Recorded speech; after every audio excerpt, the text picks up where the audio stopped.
Hello everybody, welcome to the show. This is Ross Madden. This is diGenova versus Mueller. It's a lawyer showdown. Recently, President Trump has had a big lawyer shakeup. He got rid of John Dowd, who I believe was soft on the Mueller investigation. He was telling Trump that he had to cooperate with the Mueller investigation, that firing Mueller would be political suicide. And he was also the one back in December who wrote that tweet about the firing of General Flynn, which was incorrect. This is coming from a Washington Post article. He may have increased President Trump's legal exposure in the Russian investigation. In any case, John Dowd's out, and this new guy is in, Joseph diGenova, and he is a hawk. He is on to Mueller, and I'm going to get off the screen and just let you watch him. We are headed toward a very sad ending for the FBI and senior DOJ officials. Several high FBI officials will be charged criminally, and it is conceivable that some DOJ people will also be charged criminally. Yeah, this is the letter that Devin Nunes has sent today to the presiding judge of the FISA Court, requesting not one but 4 different hearings and any transcripts to determine the false misrepresentations of fact that were made, allegedly, by the Department of Justice and the FBI during those hearings. I mean, here's the most important thing about all of this. This shows that the FBI was bootstrapping all of the information that it was getting, and it was basically a circular firing squad, so that all the information was based on the same information, and that therefore nothing that was being presented to the FISA court was actually verifiable. There were a group of people inside the FBI at the senior levels on the 7th floor who decided they were going to exonerate Hillary and they were going to frame Donald Trump. I would consider this the largest law enforcement scandal in history for this reason. The activities of McCabe and others, and Bruce Orr and others, were designed to subvert the Constitution and a national election, the most serious offense under our Constitution. So this video took me more than 1 day to fully edit, and in the meantime, Joe diGenova has decided he will not be representing President Trump due to conflicts of interest that may arise between representing President Trump and representing his current clients. While I'm sure that many others who believe in President Trump's innocence were disappointed with that news, I can't help but feel like that was according to Trump's 3D chess plan. It still helped him push his agenda. Think about it. Last week, his legal opinion, which is the fact that he's innocent and the DOJ and the FBI are guilty, that was put on national display under the national spotlight all last week. And the court of public opinion does not care about who's actually in the court. They care about who's on the news. So diGenova got to push Trump's agenda. And it's not just Trump's agenda, it's the truth. Regardless of whether diGenova ever represents President Trump in the court or not, the facts are still the facts. There was no collusion. The entire interview can be found on YouTube. I just clipped together the parts where he explains how the DOJ and the FBI exactly tried to keep President Trump from being elected, and then once he was inaugurated, how they tried to unseat him. This interview is a lot quieter for some reason. I boosted the sound as much as I could, but you may have to turn up your volume. What this story is about, it's about a brazen plot to, again, exonerate Hillary Clinton from a clear violation of the law with regard to the way she handled classified information with her private server. Absolutely a crime, absolutely a felony. It's about finding out why, as the Inspector General is doing at the Department of Justice, why Comey and the senior DOJ officials conducted a fake criminal investigation of Hillary Clinton, followed none of the regular rules, gave her every break in the book, immunized all kinds of people, allowed the destruction of evidence, no grand jury, no subpoenas, no search warrant. That's not an investigation. That's a Potemkin village. It's a farce, and everybody knew it was a farce. The problem was she didn't win. And because she didn't win, the farce became a very serious opera. It wasn't a comic opera anymore. It was a tragic opera. And she was going to be the focus. This is about a lavabo, a cleansing of the FBI and the upper echelons of the Department of Justice. we're going to discover that the Attorney General, Loretta Lynch, her deputy, Sally Yates, the head of the National Security Division, John Carlin, Bruce Orr, and other senior DOJ officials and, regrettably, line attorneys, people who were senior career civil servants, violated the law, perhaps committed crimes, and covered up crimes by a presidential candidate. But more than that, they tried to frame an incoming president with a false Russian conspiracy that never existed, and they knew it, and they plotted to ruin him as a candidate and then destroy him as a president. That's why this is important. That's why connecting the dots is important, because the FBI now has to be completely reconstructed from the ground up. The men and women at the Bureau are great people. That's not who we're talking about. We never have been. We are talking about people like James Comey, McCabe, Strzok, Page, Baker, Prystep, who was a name nobody knows. He's the head of the counterintelligence division, and he was the one who was involved in planning this entire crazy thing involving Fusion GPS, the false dossier, and creating evidence. This is what people have to understand. What the Bureau did was, by working with Fusion GPS and giving contractors access to highly classified information which they had no legal right to see, they needed to create something they could give to the court, the Foreign Intelligence Court, so that they could get wiretaps and surveillance taps and email taps and phone taps on the Trump people, so that if there was anything, they could find it out. Of course, there was nothing. There never was anything. And they created false facts so that they could get surveillance warrants. Those are all crimes. Every single one of those acts constitutes a crime, because it was done not for a legitimate law enforcement reason, not for national security reasons, but to create a false case against a candidate, Donald Trump, a president-elect, Donald Trump, and a president, Donald Trump. The FISA Court opinion of April 27th of 2017 outlines a series of illegal disclosures to contractors. It is believed that among those contractors were Fusion GPS and CrowdStrike.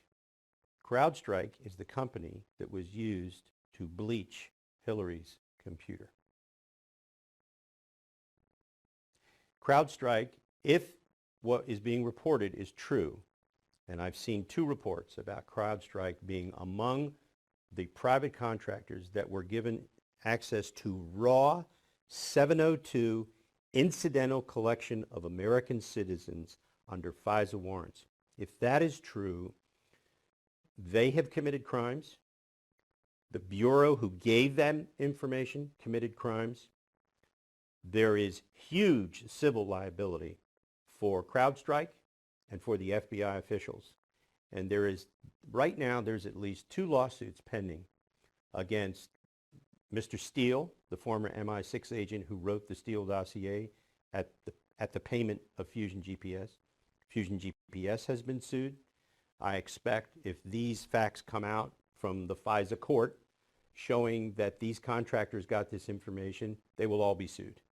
That this is already on the public record, that these things happen. As you can see, this is all dark, all through the opinion. What they've done is they've blanked out the names of the contractors and the names of the FBI and DOJ officials who broke the law. That is going to come out.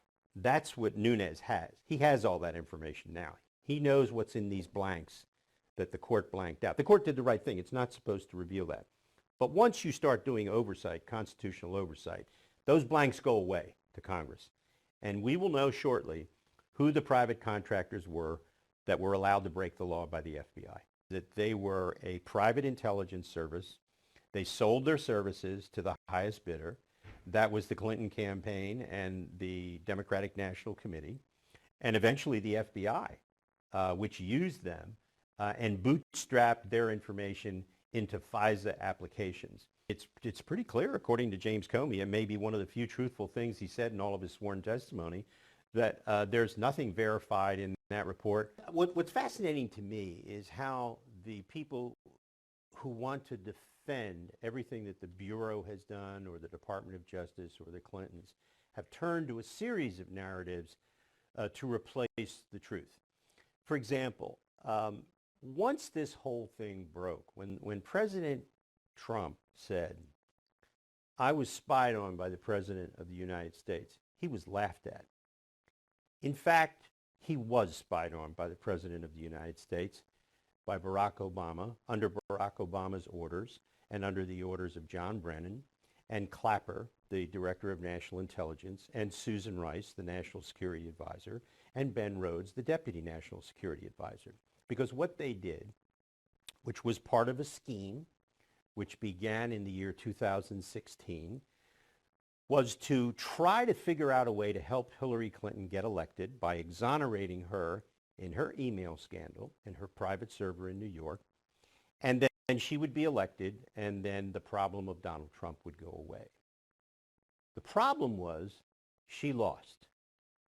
And when she lost, they had time between the election in November of 2016 and the time between the president was inaugurated to try and do damage, to cover up what they had done with Fusion GPS and a bunch of other people before the election, and to make it perfect after the election, to secure the storyline.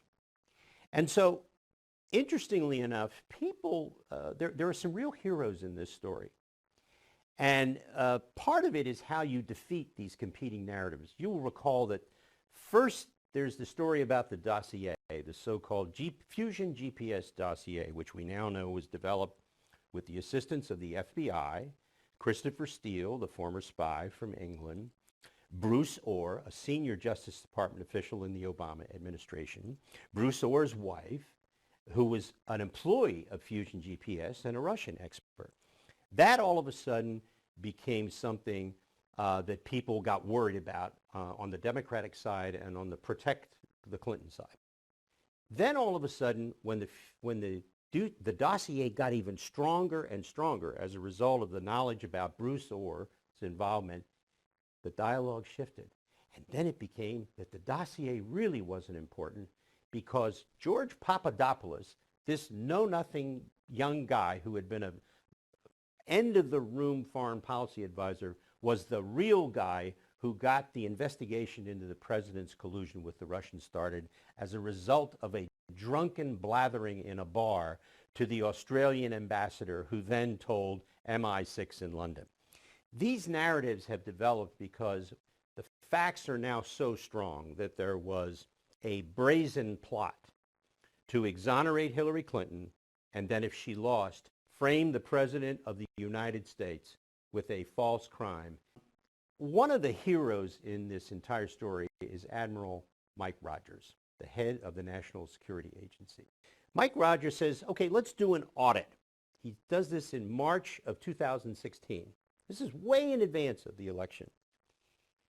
He then discovers, as a result of the audit, that the FBI has been sharing this secret data about Americans with not other government agencies, but private contractors. Some of those contractors apparently work for the Democratic National Committee. Some of them work for Fusion GPS. Admiral Rogers says, okay, I'm going to the court. I'm going to tell the court. For the first time in the history of the FISA Court, it has been lied to, and according to the court, systematically and ongoing violations of the law. This is stunning stuff.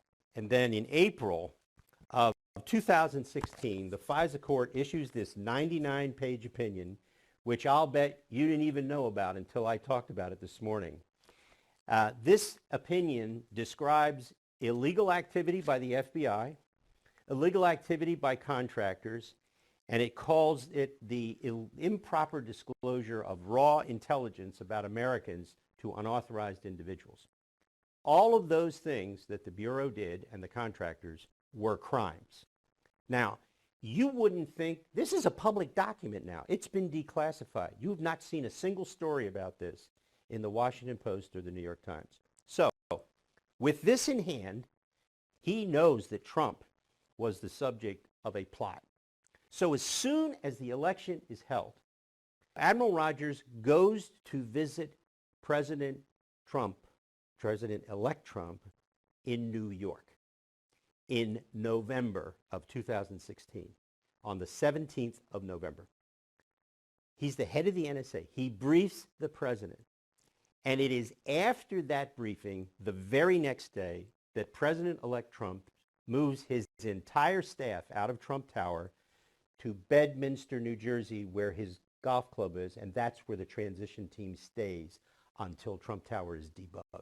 This is why the president said that President Obama had wiretapped him. So that's Joseph diGenova, and he is going to be a valuable resource in the coming months and years as we figure out what we're going to do with the FBI and the DOJ and the SES and these highly corruptible federal systems that police themselves and write their own rules. That's going to do it for the show. I'd ask that you visit exposethedeepstate.com, where I one by one expose deep state actors and their crimes.